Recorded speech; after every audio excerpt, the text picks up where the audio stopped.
I was just trying to grill some chicken. That's how it started. A quiet Saturday afternoon, a little charcoal, some marinated thighs, jazz low on the speaker, and a cold drink sweating beside me. My kind of peace. That little patch of green behind my house was my sanctuary, the reward for years of work, sacrifice, and paperwork. But it turns out peace is a fragile thing when someone like Beverly Harmon sets her sights on you. She strutted across my lawn like she owned the sky above it, pink pantsuit, oversized sunglasses, and that signature clipboard clutched to her chest like a sacred relic. She pointed a finger at me like I was a fugitive. "You," she barked. "Where's your pool?" I thought she was joking. I laughed. "Wrong move." "You think this is funny?" she snapped. "My grandchildren are visiting. They're sweating. We expect amenities, and you this eyesore of a backyardery letting the whole community down." I blinked slowly. "Ma'am, I don't have a pool. I never promised a pool. I didn't even want a pool." "You're supposed to have one," she spat. Section 12, Article F, Paragraph 4, Community Aesthetics and Recreational Function. I had never heard of such a thing. I said, "That doesn't exist." She tapped her clipboard. "It does now. That should have been the end of it. Just a cranky HOA president overstepping." But Beverly wasn't just a crank, she was calculating. 3 days later, I received a letter on cream-colored cardstock. It looked official. HOA header, her signature, and a grainy photo of my yard evidence, apparently, that I'd violated my community duty by not installing a pool. The letter claimed I owed $10,000 or would face $100 daily fines until I submitted a construction plan. I laughed again until I realized she wasn't bluffing. She was building a paper trail. I combed through the actual HOA bylaws. No pool clause, no Article F, nothing even close. What did exist, though, was a clear sense of paranoia. And something darker. Because what Beverly was really mad about wasn't a missing pool. It was me. A black man with a mortgage and a better view than hers. She wasn't enforcing rules, she was protecting her fantasy of what our kind of people should look like. And I didn't fit. Then came the visit. A knock at dusk. A man in a deputy uniform stood at my door. "Evening," he rumbled, eyes scanning my home like he was casing it. "Just checking in. My aunt lives down the block. She mentioned you've been a little uncooperative." His aunt. Of course. Beverly's muscle. I kept my voice calm. "Is there an active investigation?" "No, sir. Just community outreach." I smiled tight. "Then I've got dinner on the stove. You can see yourself out." But he wasn't here to chat. He was here to intimidate. To remind me who held the leash on this block. I made a point to read his badge. Then his patrol car number. I didn't write it down. I didn't need to. The next week, the Real bomb dropped. A certified lawsuit. Filed in county court.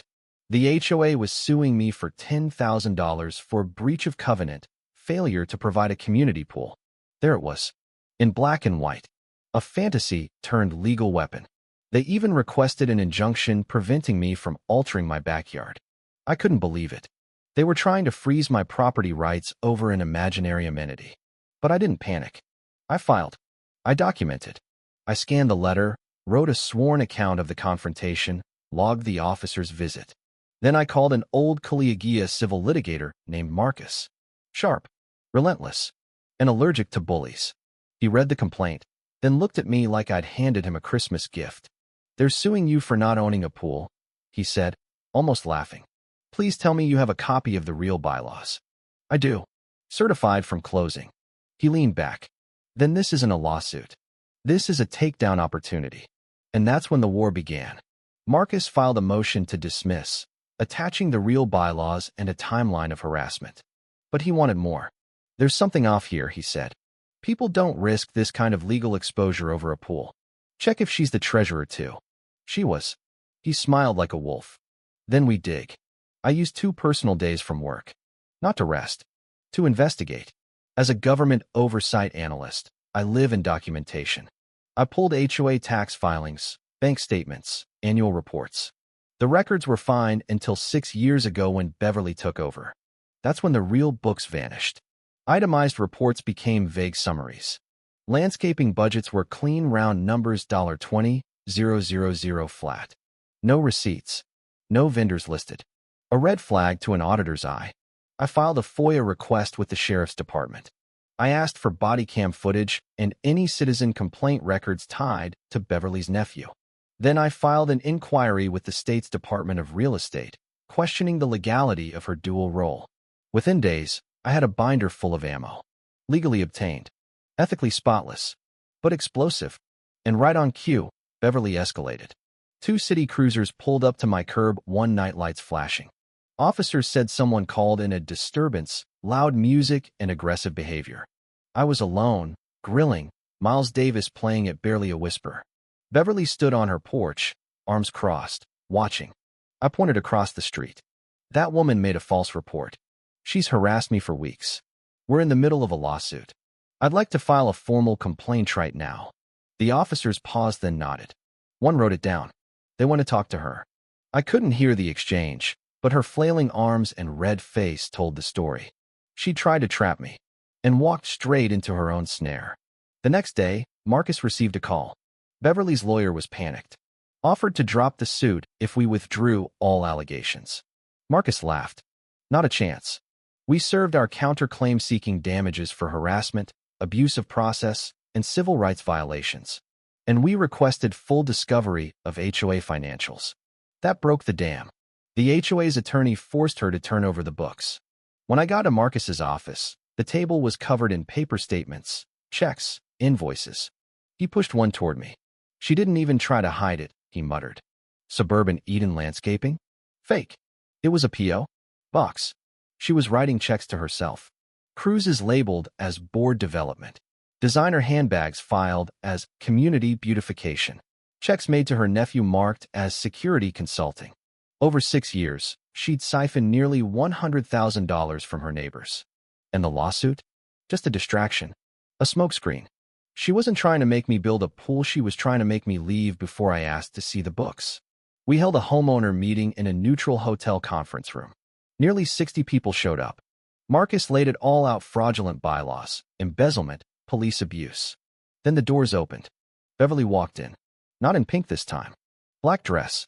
Her nephew in tow. She stood in the back, stone-faced. But it was too late. Slide by slide, the evidence spoke. Caribbean cruise, $5,000. Labeled development. Designer purse, $1,500. Labeled beautification. Landscaping checks to a ghost company. Then boom. Detective from the DA's Economic Crimes Division stepped forward. "Ma'am," he said, "you're under arrest for embezzlement." To her nephew. Internal Affairs would like a word. The room erupted. Process server handed them both our lawsuit as the handcuffs clicked. That applausite wasn't for me. It was a community waking up, taking back its dignity. In the months that followed, Beverly pleaded guilty. She repaid every cent. Lost her role. Her nephew lost his badge and pension. The HOA was rebuilt from the ground up, transparent, fair, accountable. As for May, donated every dime of my settlement to a housing discrimination nonprofit. I wanted to turn that ugliness into something clean, something right. And one day, I sat back in that same lawn chair, chicken on the grill, drink in hand. The breeze was light. The jazz was back. And the air was finally clear. They tried to make me the villain of their story. They didn't realize I was the reckoning they'd been postponing for years. Now let me ask you, have you ever seen an HOA go this far? Drop your thoughts in the comments. Would you have fought back or just moved away? Have you dealt with neighborhood bullies like this? Let's talk. Because silence only feeds them. But truth starves them out. Funny thing is, I never wanted to make waves. I bought that house for the quiet, for the weekends where I could sit out back and just exist. I wasn't looking for a fight. I wasn't trying to expose anyone. But sometimes the fight finds you, and when it does, got 2 choices. You either duck and pray it passes, or you plant your feet and make sure it doesn't happen to the next person. The months after the arrest were strange. There was no victory parade, no speeches. Just small moments. Neighbors who once looked away now waved when I walked by. A man who used to stare me down came over, awkward, cap in hand, and said he was sorry. That he didn't know. That he should have known. I told him, we're neighbors. That's what matters now. The new HOA board, led by a retired nurse and 2 young parents, ran things with full transparency. Monthly budgets were posted online. Meetings were open. Nobody raised their voice. Nobody slammed a clipboard. And Beverly? She served a short sentence, paid restitution, and quietly disappeared. Her nephew's law enforcement career ended with a whim per no more badges, no more intimidation, just a man in plain clothes with too much to explain. I never saw either of them again. But one evening, about a year later, I got a letter. Handwritten. No return address. Inside was a single sentence. You didn't just save yourself. You saved all of us. No name. No signature. But I didn't need one. Because what started as a backyard barbecue turned into a storm that tore through our neighborhood, and, when it cleared, we had a chance to rebuild it better. That's the part they never expect. That the quiet guy with the grill and the Miles Davis record might just know how to dismantle a crooked empire with a pen, a binder, and the truth. And yeah, I still don't have a pool. Probably never will. But I've got something better. I've got peace. I've got respect. And I've got a neighborhood that finally remembers what it means to be a community. Now I want to hear from you. Have you ever had a neighbor cross the line like this? Would you have stood your ground or packed up and left? Have you ever seen power abused by someone hiding behind a rulebook or a badge? Tell me your thoughts in the comments below. I read every single one. And if this story hit home, share it. Because you never know who's out there right now, sitting on their back porch, wondering if it's even worth the fight. Let them know it is. Because the truth always wins eventually.